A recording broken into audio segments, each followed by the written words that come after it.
Hoje vamos falar de blindagem, levando a arte ao extremo na contagem regressiva até o tanque fora de série. Desde quando surgiu há menos de um século, nenhum artefato bélico tecnológico deixou seu rastro marcado na história como o tanque. Ele marcou presença em todos os grandes conflitos do século XX e XXI e não dá sinal de abandonar a arena. Mas quais são os maiores tanques? Para descobrir, entrevistamos alguns dos maiores especialistas do mundo em tanques. Entre eles, Tom Clancy, romancista de primeira, fã de tanques e observador militar. O negócio é matar gente e quebrar coisas, não é esporte. Ninguém joga limpo. Bruce Dickinson, porta-voz do grupo Iron Maiden e motorista amador de tanque. Após dirigir 18 metros, você só quer parar em Berlim. E o bilionário colecionador de tanques Jack Littlefield. Tenho 220 veículos. 65 deles são tanques. E no outro extremo, os veteranos de guerra. Era como se divertir na lama. E os soldados. Bom, isso é amor. Agora sentem-se e preparem-se. Os 10 tanques fora de série e a tecnologia que os tornou poderosos. Todo mundo sabe como é um tanque. Parece um Sherman. Todo mundo sabe o que ele faz. O mesmo que um Sherman.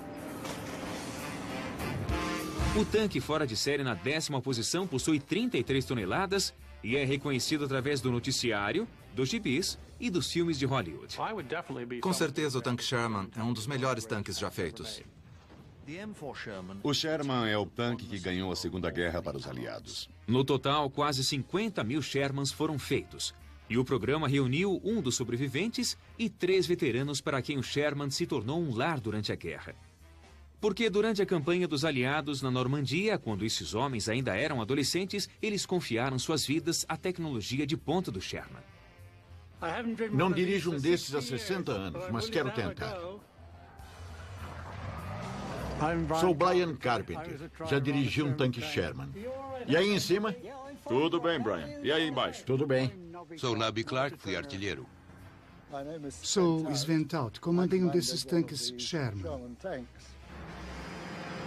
Utilizado na campanha do Deserto Ocidental em 1942, o tanque americano M4 Sherman logo se tornou o tanque aliado onipresente. Os ingleses o tinham, assim como os canadenses, os franceses, os russos e os chineses. Ele atuava em todos os lugares. Ficamos impressionados com o tamanho e com a eficiência. Os canhões funcionavam muito bem. Excelente. O canhão em especial, 75 milímetros. Muito preciso e um projétil maior, ou seja, podíamos atirar em alvos maiores. Precisava ter um bom canhão e boa blindagem, mas o principal era a mobilidade. Tinha de transpor a retaguarda inimiga e explorar essa brecha. Era rápido e fácil de dirigir, quase tão bom quanto um carro moderno. Não é de admirar que o Sherman fosse guiado como um carro. Era feito pela poderosa indústria automotiva americana.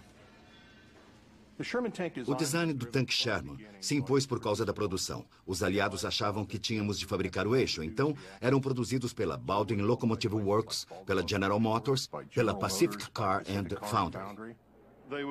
Foram produzidos em grande quantidade. Para cada tanque alemão, os americanos entregavam cerca de 10 Shermans.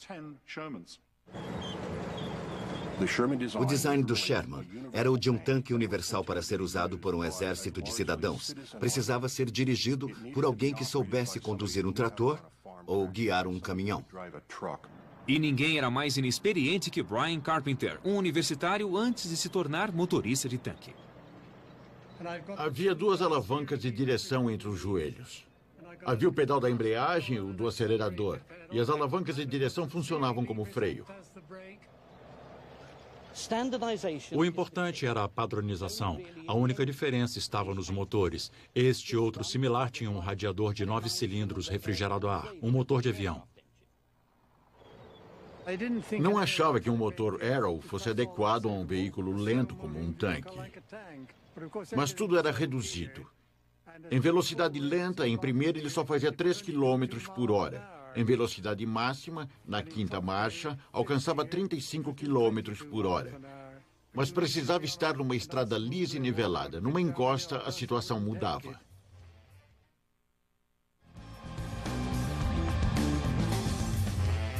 O tanque Sherman oferecia algumas instalações domésticas inesperadas aos rapazes.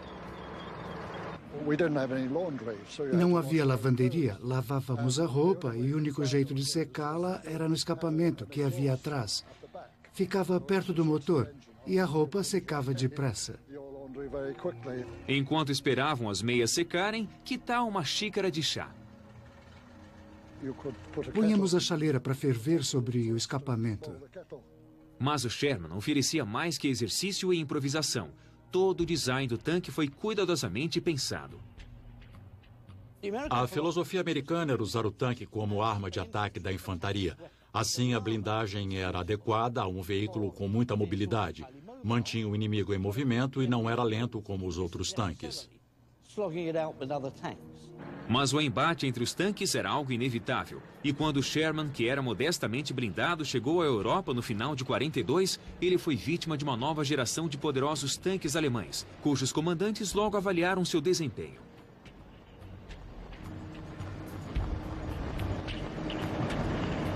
Eu os vi pela primeira vez no fronte ocidental. Não era um páreo para nós. A blindagem fina era um alvo fácil. Era simples penetrá-la. A 1000 metros de distância, o tiro penetrava no tanque. Uma má notícia para o Sherman, mas isso era só a metade. Havia 530 litros de gasolina nos tanques, e quando o tiro penetrava, tudo explodia. Por isso, os alemães os chamavam de fogões Tommy. Certo. Porque queimavam facilmente. Mas apesar de todos os defeitos, no fim, foi o design original do Sherman que se mostrou decisivo. Se fizermos uma retrospectiva da Segunda Guerra, é óbvio que o tanque que é feito em massa vai vencer a guerra, não importa o lado. Quando encontrávamos os alemães, eles não vinham sozinhos. Haviam muitos deles e não tínhamos chance.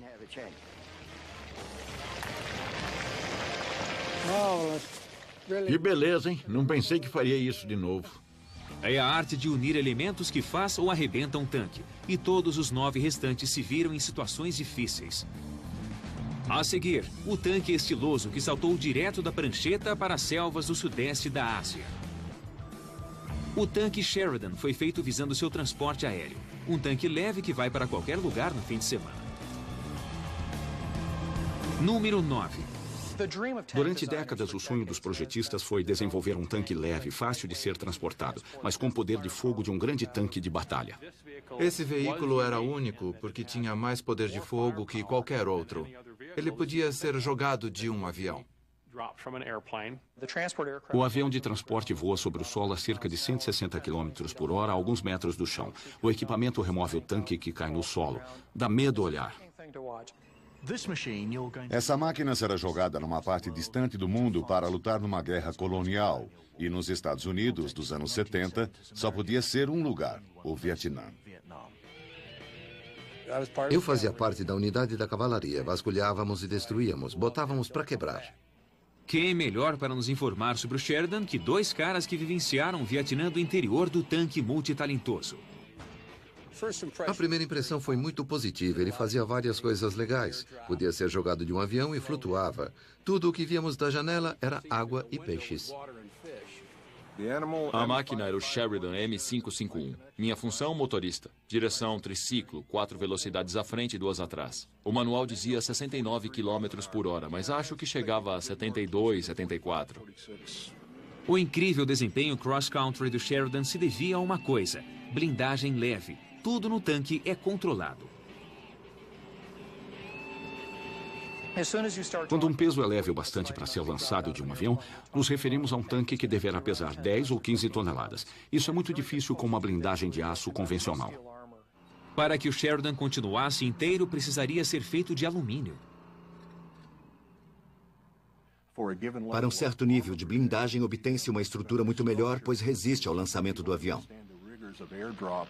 A necessidade de um poder de fogo pesado numa estrutura tão fina levou à característica mais marcante do Sheridan.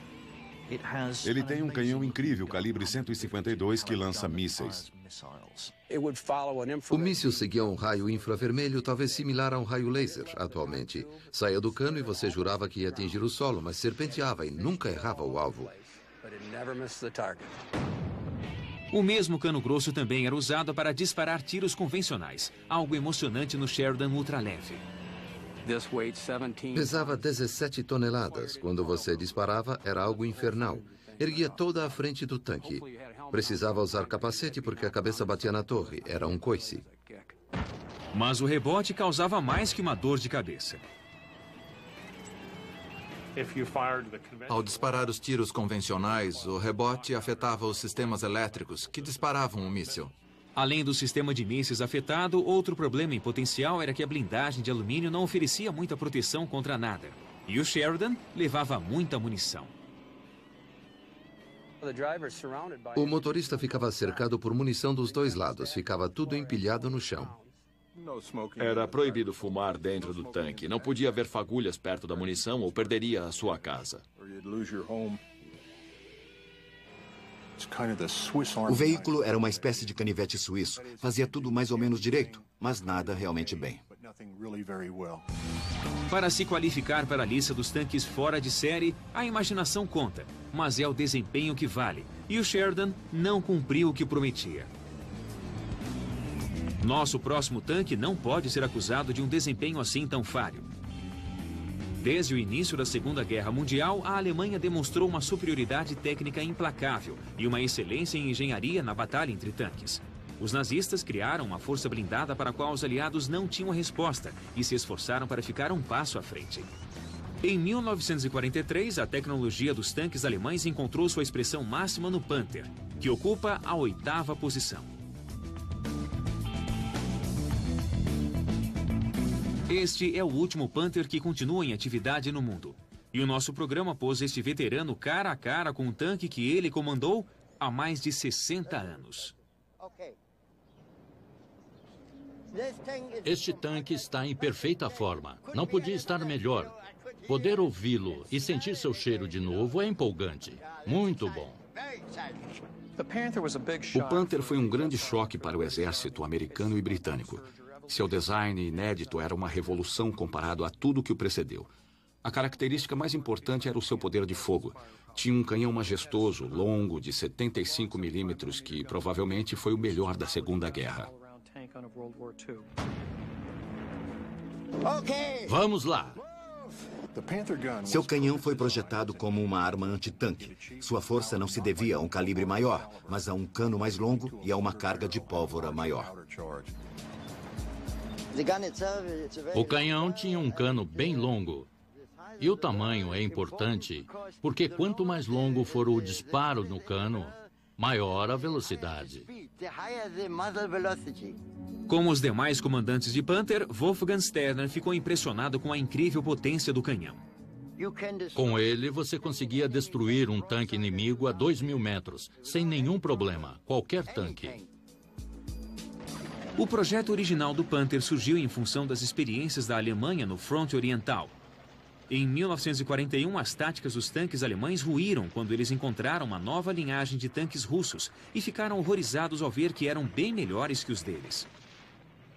Sem nenhum pudor, a reação alemã ante o novo inimigo foi copiá-lo, e a primeira coisa que surrupiou foi sua blindagem em declive. Esse foi o primeiro tanque que tivemos na Alemanha com uma blindagem inclinada. Tem cerca de 80 milímetros, mas por causa do declive, essa proteção equivale a 100 milímetros. Se for atingido na frente, o tiro desvia. Não satisfeito em apenas copiar o tanque soviético, o design do Panther pretendia melhorá-lo. Se olhar à frente do tanque, verá uma aparência grosseira. Não se trata de trabalho mal feito, mas de uma sofisticada tecnologia antiminas. Essa massa era usada assim de propósito. Depois era endurecida com um maçarico e servia para repelir as minas que se prendiam magneticamente. As melhorias não paravam na blindagem. Os alemães se orgulhavam de proporcionar uma completa recalchutagem na engenharia. Se um tanque russo tinha um mecanismo de 45 quilos para efetuar determinada tarefa, os alemães reduziam esse peso para 31 quilos. Eis o molde do motor do Panther. Pode reparar que é bem intrincado. Tem muitas seções finas, foi cuidadosamente elaborado. Uma unidade russa ou americana equivalente seria mais pesada e maior.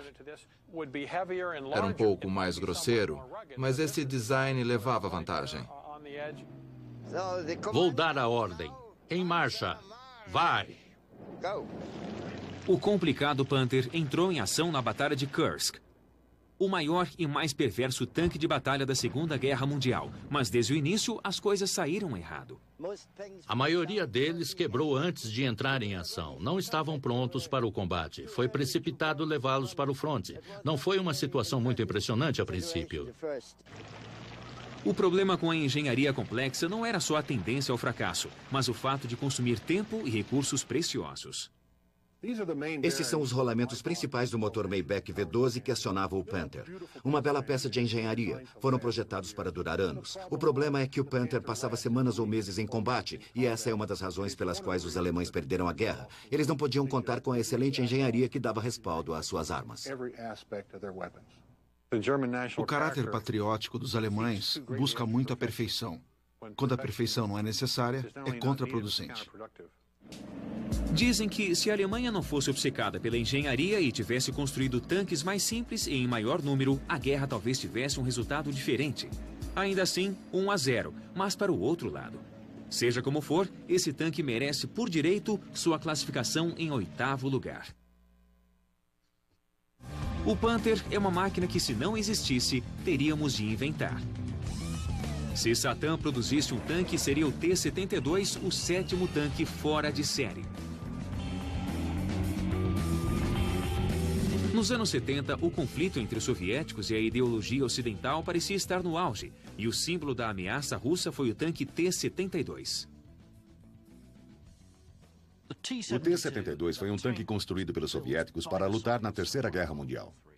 O T-72 foi projetado para liderar uma investida soviética contra a Europa Ocidental, o tanque supremo de ataque. O T-72 era algo que realmente preocupava. Tinha uma blindagem grossa, boa mobilidade, um canhão grande e era discreto. Ele é 30 centímetros mais baixo que um tanque britânico e 45 centímetros mais baixo que um tanque americano atual. Era um alvo difícil de ser atingido, principalmente se viesse em velocidade, em grande número e com a infantaria atrás dele. Parece bem empolgante. Ao olhar para ele, você vê que é largo, parrudo, tem um canhão grande e ao dirigi-lo você se sente poderoso. Ele quer ação e é divertido guiá-lo. A maior surpresa que tínhamos com ele se devia ao canhão. Seu calibre era de 125 milímetros. E isso significava grandes problemas. O cano soviético era 5 milímetros mais largo que os canos ocidentais, o que significava projéteis maiores e mais penetração na blindagem. Mas o que revolucionou foi o fato de os projéteis serem carregados automaticamente. A parte de trás do canhão está acoplada a um carregador automático. A munição vem através dessas saliências no piso e fica nesta posição. O soquete sai de trás da torre e empurra a munição. O carregador automático dispensa um soldado e, com isso, pode-se reduzir o tamanho do tanque, que se torna um alvo difícil de atingir. Remover um membro da guarnição reduzia imediatamente o peso do tanque em cerca de 12 toneladas, o peso da blindagem necessária para proteger esse soldado. Isso aumentava a velocidade e a maniabilidade dos tanques, mas o T-72 foi além. Encolheu o interior de modo que até os membros restantes precisassem ser especialmente selecionados. Se você tivesse mais de 1,60 m, minha mulher é mais alta que isso. Não cabia no T-72. Ali só entrava baixinho. O T-72 se adequava perfeitamente ao estereótipo ocidental do tanque soviético. Uma máquina de matar brutalmente eficiente. Mas será que o T-72 era de fato tudo o que diziam? Os oficiais de inteligência ficaram apavorados. Olhavam o armamento soviético e diziam: "Ah, minha nossa, os russos finalmente conseguiram. É a coisa mais mortal que existe. Levaremos a pior se tivermos de enfrentá-lo. Era uma armadilha letal, como tudo que os russos já construíram." Para começar, há o carregador automático. Ele feria quem lidava com a munição. Era comum os membros da guarnição perderem os braços para o carregador automático ao tentar inserir o projétil. Mas há algo muito pior. O T-72 tinha sua munição exposta e, muitas vezes, um acidente fazia o tanque todo explodir. Era uma máquina mortal que ameaçava a guarnição. A probabilidade de as guarnições do T-72 temerem o tanque quase tanto quanto o Pentágono depõe contra ele no final. O T-72 fica em 7º lugar.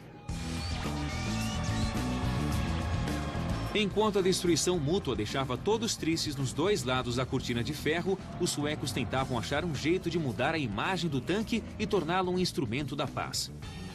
O tanque S aparece como o 6º tanque fora de série, a opção dos pacifistas. Quando os especialistas o viram pela primeira vez, não quiseram acreditar. O tanque S surpreendeu todo mundo.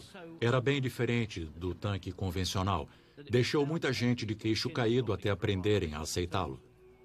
O tanque S é uma das ideias mais tolas que já surgiu nos últimos 50 anos. Ele nos fez repensar sobre os tanques e sua essência.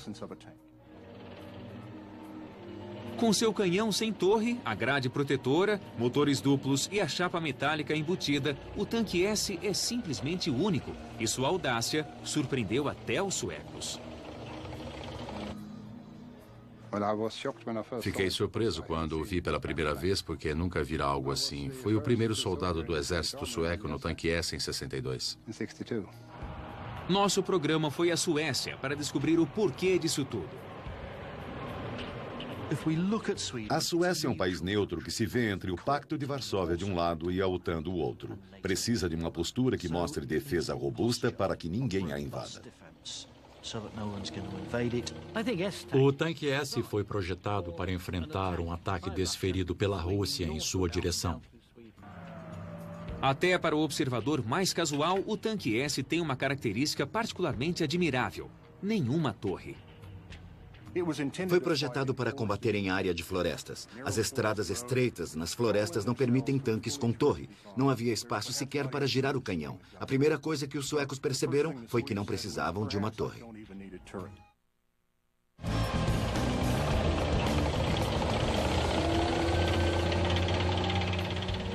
A ausência de torre deixa o tanque S com pouco mais de 2 metros de altura. Muito útil se a tática principal é a dissimulação.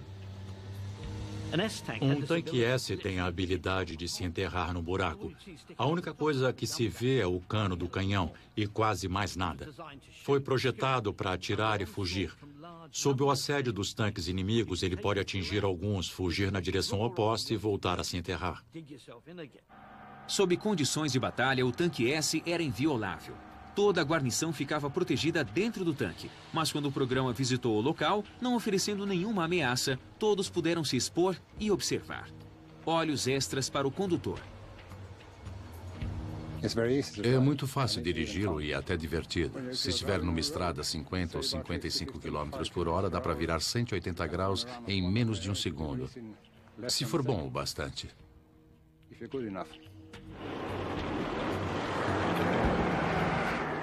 Parece mais o interior de um avião de combate, porque você usa os controles num console. Tudo na ponta dos dedos. Mas o melhor do tanque S é a sua arma principal, o canhão fixo.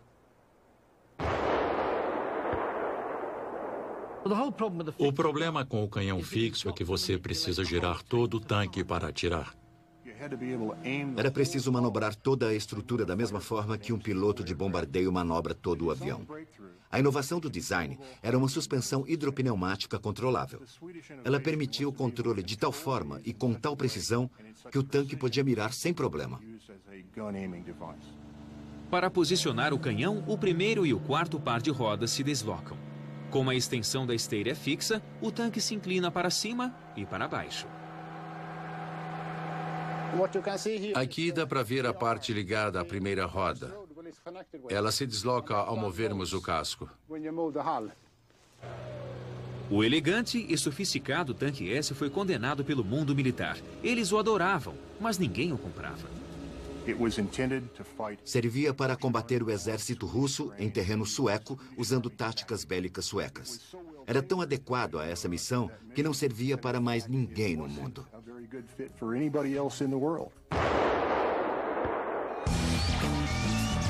Nossos primeiros 5 tanques esperavam problemas em grande escala. Mas, se as suas intenções são mais modestas, que tanque oferece o melhor custo-benefício?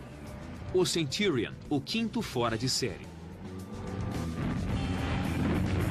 Ele entrou em ação nos últimos dias da Segunda Guerra Mundial e é o tanque que mais tempo serviu em batalhas no mundo. O favorito dos exércitos em guerras de baixo orçamento. Do início dos anos 50 até a virada do século, você via o Centurion numa batalha em algum lugar. Foi o melhor tanque do mundo durante uns 15 anos. O coronel John Gilman passou toda a sua carreira desenvolvendo os tanques britânicos, e o Centurion foi seu primeiro amor. Quando entrei no regimento em 1968, meu primeiro veículo foi um Centurion Mark 62, parecido com este aqui. E eu o dirigi por 5.600 quilômetros, que é uma distância e tanto. E o coronel Gilman sabe melhor que ninguém que a chave para o sucesso de qualquer tanque está na manutenção feita no campo de batalha.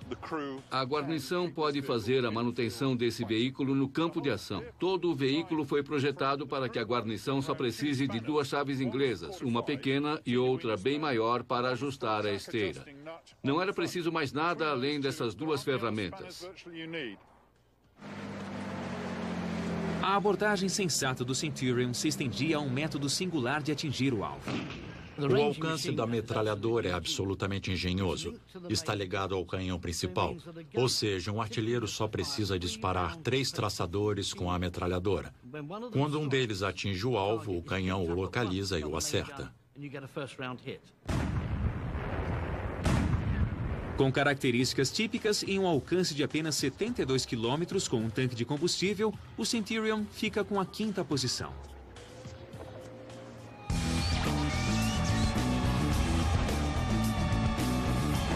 Em 1970, ao se ver sem amigos no mundo e cercadas por vizinhos enfurecidos, as forças de defesa israelenses decidiram criar seu próprio tanque. Em 4º lugar, o Merkava, o tanque do tipo faça você mesmo. Das colinas de Golan até a faixa urbanizada de Gaza, Israel enfrenta uma série de exigências defensivas.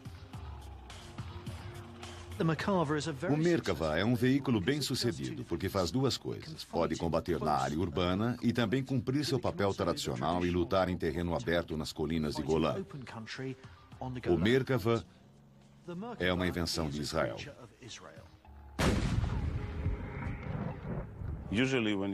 Geralmente, ao projetar um tanque, devemos considerar o poder de fogo, a proteção e a maniabilidade. No nosso caso, proteção e sobrevivência são as coisas mais importantes. A sobrevivência é uma grande questão para um país com uma população menor que a de Londres e um exército composto por homens e mulheres. Sou Eleanor Kushnia, sou instrutora de tanque na Escola das Forças Armadas. Ensino soldados a dirigir tanques.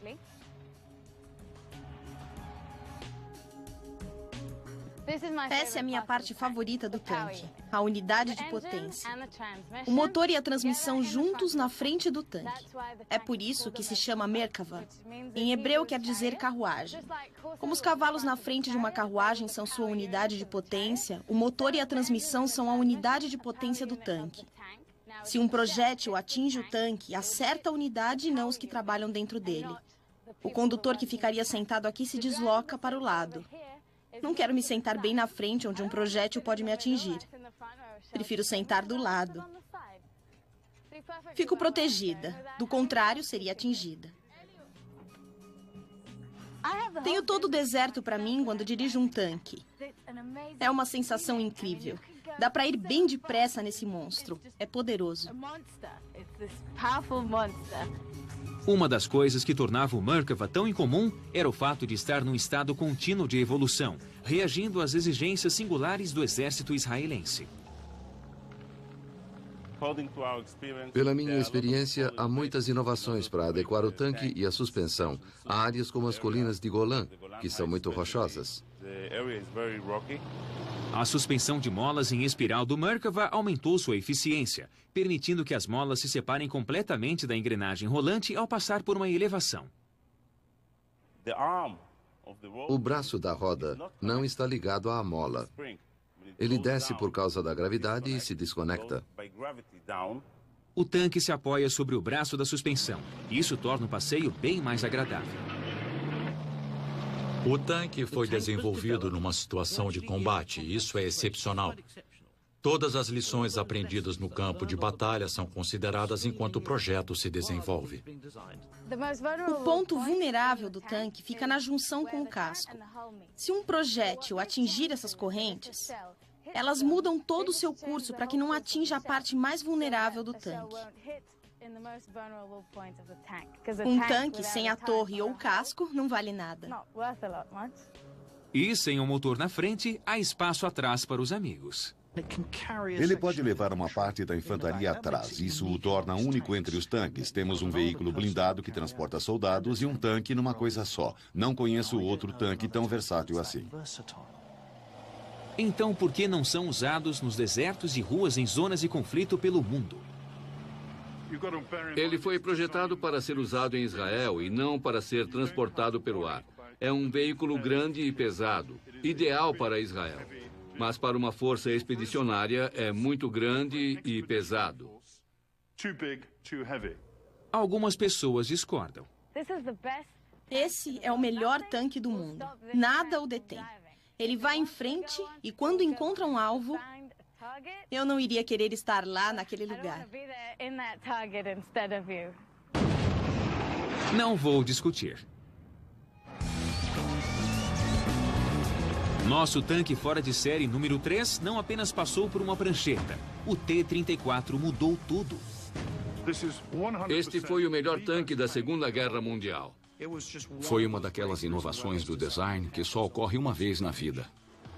O T-34 é o tanque que venceu a Grande Guerra Patriótica para a União Soviética. Ele incorporou inovação, mas com o mais baixo denominador comum. Seu design rústico e simples permite a produção em massa. Segundo a essência da filosofia militar russa, um camponês devia poder entrar num deles e conduzi-lo sem problema. Eu sou praticamente um camponês. Ah, não! Nosso programa resolveu testar a reputação do T-34 dando um passeio com o astro do rock Bruce Dickinson em sua própria donzela de ferro. O que adoro nos tanques é o fato de combater individualmente, quase como um piloto de bombardeiro, só que em terra. As qualidades do tanque T-34 começam com sua forma característica. O T-34 inventou a blindagem em declive, que, por sua vez, afetou outras partes do design. Uma das inovações do T-34 foi o armamento. Usava um canhão de 76 milímetros numa época em que a maioria dos tanques tinha canhões bem menores. A ideia era ter um armamento suficiente para derrotar um tanque tão bem blindado quanto ele. A grossa torre fundida é uma construção bem simples. Foi moldada e, em época de guerra, não precisava ser bonita. Se funciona, use e mate gente. As qualidades extraordinárias do T-34 foram exigidas quando a Alemanha tentou ir para o leste em 1941. No longo e sangrento confronto no fronte oriental, o T-34 foi reconhecido como o principal tanque de sua época. O T-34 foi o melhor tanque daquela época. Foi a mistura ideal de proteção blindada, poder de fogo e maniabilidade em terreno acidentado. Foi o melhor de todos. Os demais ficavam bem atrás. O que movimenta esse veículo é um V12 a diesel, um antigo motor de avião da Primeira Guerra. 6 cilindros à esquerda, 6 à direita e a bomba injetora de combustível entre eles. Bem simples, um peso bem leve, de manutenção muito fácil. Foram construídos a partir dos anos 20 até hoje.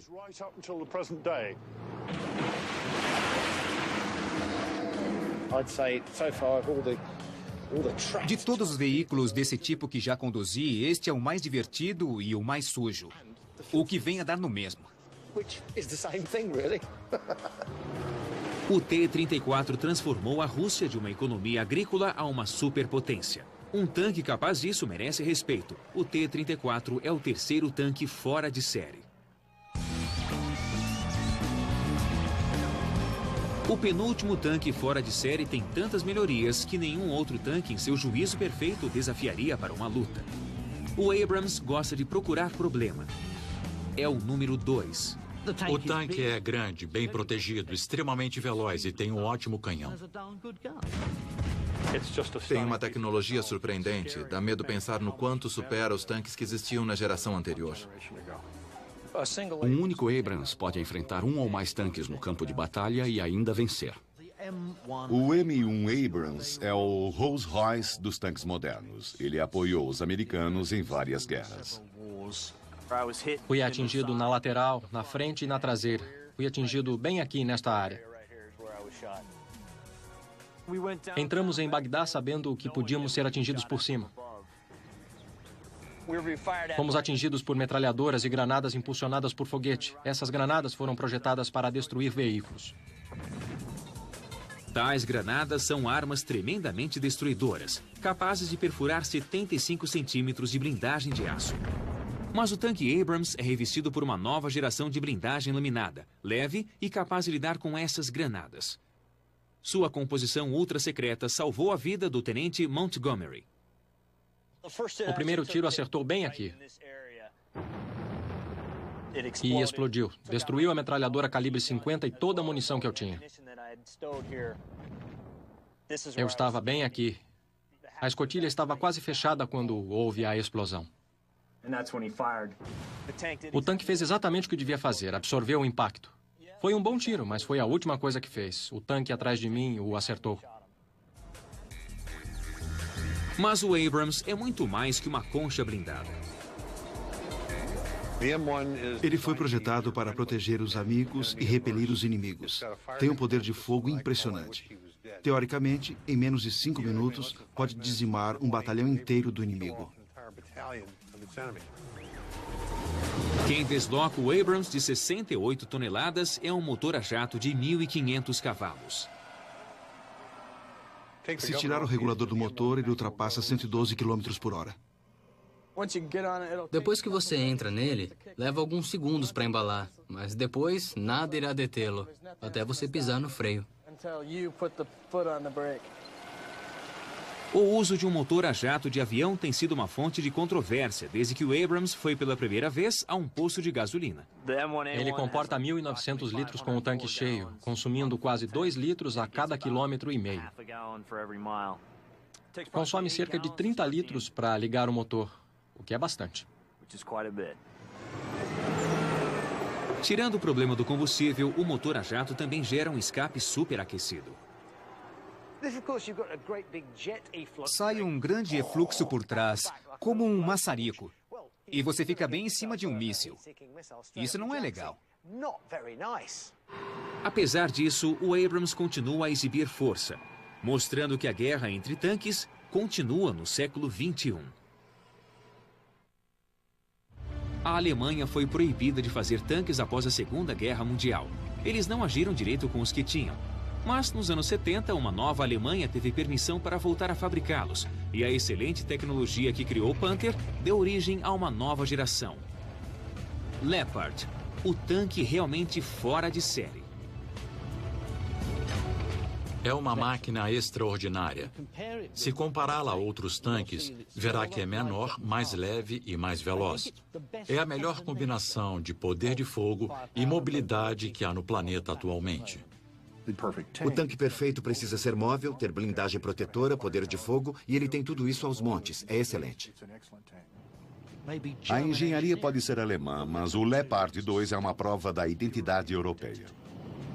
É uma combinação do melhor poder de fogo, da melhor proteção e mobilidade que há no mundo hoje. O Leopard 2 é, sem dúvida, um dos tanques fora de série. Não é só mais um. O Leopard é o melhor tanque que existe. Na Suécia, 280 Leopards percorrem o país. Após o desaparecimento do tanque S, a Suécia deixou de fazer seus próprios tanques e resolveu comprar um substituto. O Leopard alemão superou de longe a competição.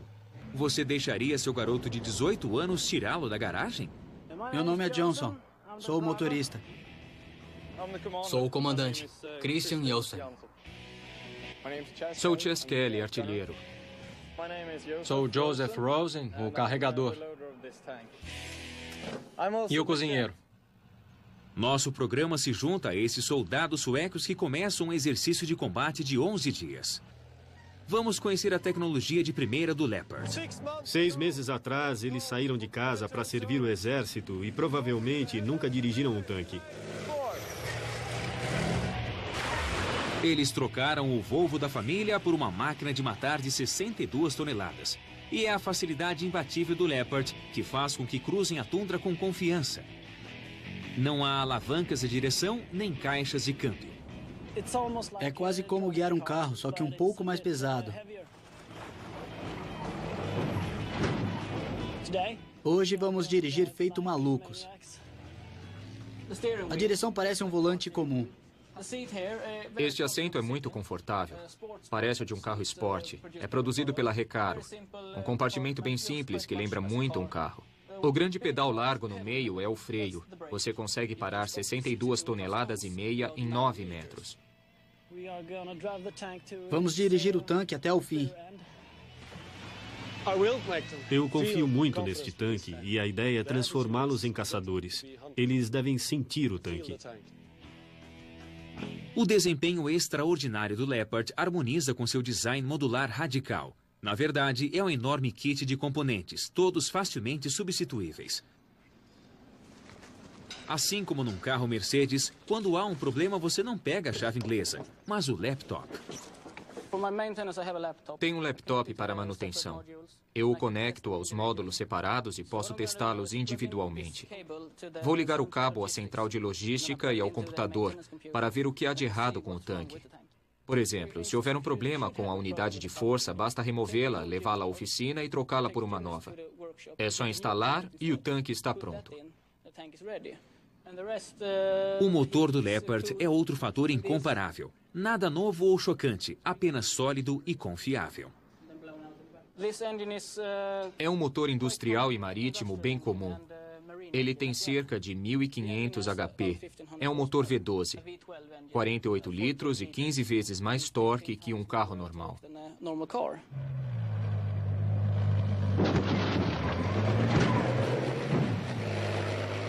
Se acha que tratar o Leopard como uma prancha de skate gigante vai estourar o tanque, relaxe. O Leopard é um dos poucos tanques no mundo que vem com garantia de fábrica. Desde que a fábrica supervisione a manutenção, você pode rodar 14 mil quilômetros, o que para um tanque é muito tempo. Para impedir que os soldados batam uns nos outros, os suecos usam um moderno sistema de controle que comanda os tanques. É uma versão elaborada do sistema usado pelas companhias de táxi para controlar seus motoristas. Basta controlar o mapa. Posso centralizá-lo no meu tanque ou em outro qualquer, sem problema. São inovações como essa que mantêm o Leopard um passo à frente dos demais. Ao conservar a maioria das informações nas telas e fora do sistema de rádio normal, eles podem concentrar a conversa pelo rádio nas coisas importantes. Quase 100% da conversa pelo rádio agora diz respeito ao inimigo. E deve ser assim. Nossa tarefa é achar o inimigo e matá-lo. Isso é provocação. Nosso programa resolveu pôr à prova o desempenho insuperável do Leopard contra o campeão local, um Volvo. Através de uma pista traiçoeira de 400 metros cheia de obstáculos. O tanque fora de série não quer apenas vencer, mas destruir. Aí está, os 10 tanques fora de série. Cada um com sua própria personalidade, mas compartilhando a mesma intenção implacável. Quando cruzou a terra de ninguém, a cavalaria de ferro criou a guerra mecanizada. O tanque se tornou a cara da guerra. Tenha medo, muito medo. Versão brasileira, DPN Santos.